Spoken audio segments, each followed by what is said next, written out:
Hi friends, welcome to Salem Samayal channel and நான் உங்கள் ஐஸ்வர்யா. இன்னைக்கு நம்ம பார்க்க போறது கொள்ளு சட்னி. அது எப்படி செய்யறதுன்னு பார்க்கலாம். பாருங்க கொள்ளு அதை வந்து கல்லெல்லாம் நீக்கிட்டு நீட்டா இருக்கு பாருங்க. இது வந்து முளப்பு கட்டி நாங்க எடுத்து வச்சிருக்கோம். பாருங்க இந்த அளவுக்கு முளப்பு வந்தமைட்டு நம்ம சட்னி செஞ்சாதான் அவ்வளவு சுவையா இருக்கும். ரொம்ப ஹெல்த்தியானது கூட. உடம்பு இளைக்கணும்னு நினைக்கிறவங்க இத வந்து ஒரு விஷயம் காலையில நேரத்துல சாப்பிட்டு வந்தீங்கன்னா உடம்பு ரொம்பவே இளைச்சிருங்க. ரொம்ப ஹெல்த்தியானது இது. பாருங்க பார்க்கலாம். ஸ்டவ் ஆன் பண்ணிட்டு ஒரு குக்கர் எடுத்து வச்சுக்கோங்க. தேவையான அளவு தண்ணி ஊற்றிக்கலாம். முளப்பு கட்டி வச்சிருக்க நம்ம பயிறு எடுத்துக்கலாம். கொள்ளு எடுத்துக்கலாம். போட்டுக்கோங்க.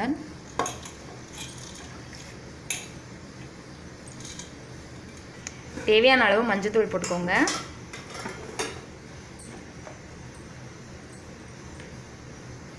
ஒரு ஸ்பூன் விளக்கெண்ணெய் ஊற்றிக்கலாம். அதுக்கப்புறம் ஒரு பூண்டு கட்டி அப்படியே உளிச்சு நீட்டாக எடுத்து போட்டுக்கோங்க. வெங்காயம் ஒரு 100 கிராம் அளவு எடுத்துக்கோங்க. இந்த அளவு போட்டுக்கோங்க. 2 தக்காளி எடுத்துக்கலாம். அதையும் அப்படியே போட்டுக்கோங்க. தேவைக்கேற்ப கல்லுப்பு போட்டுக்கலாம்.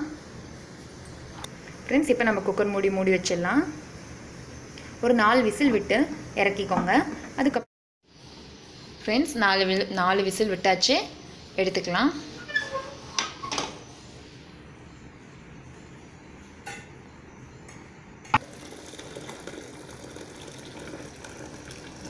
இந்த மாதிரி தனியாக எடுத்துக்கோங்க. வடிகட்டி அப்படியே நிறுத்தி இந்த மாதிரி எடுத்துக்கோங்க.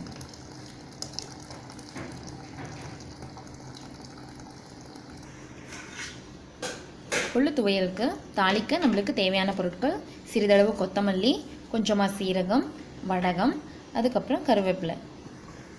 ஸ்டவ் ஆன் பண்ணிவிட்டு பாத்திரத்தில் எடுத்து வச்சுக்கோங்க.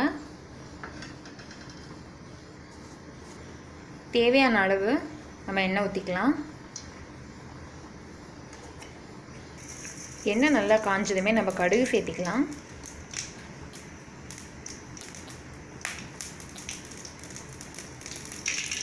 கடுகு நல்லா வெடிச்சு வந்ததுக்கப்புறம் நம்ம எடுத்து வச்சுருக்க செலவுகள் சேர்த்திக்கலாம்.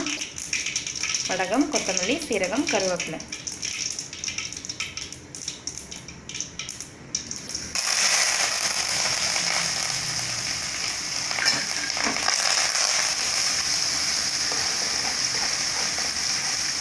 நல்லா இந்த மாதிரி கலந்து விட்டுக்கோங்க. பெருங்காயத்தூள் சிறிதளவு போட்டுக்கலாம்.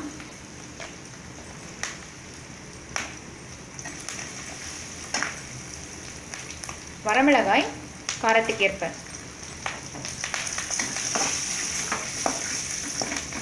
நல்லா இந்த மாதிரி கலந்து விட்டுட்டு நல்லா வணங்கிட்டு ஸ்டவ் ஆன் பண்ணிக்கோங்க. ஆஃப் பண்ணிக்கோங்க. சிறிதளவு ஃபைனலாக இஞ்சி கொஞ்சமாக சுத்தம் பண்ணி போட்டுக்கலாம்.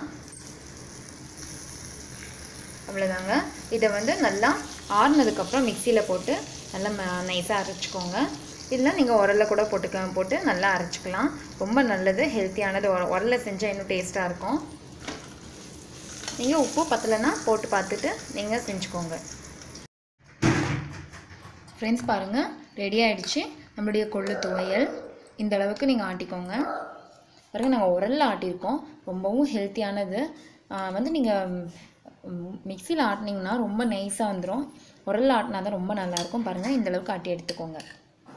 உங்கள் வீட்டில் கண்டிப்பாக ட்ரை பண்ணி பாருங்கள். தேங்க்யூ.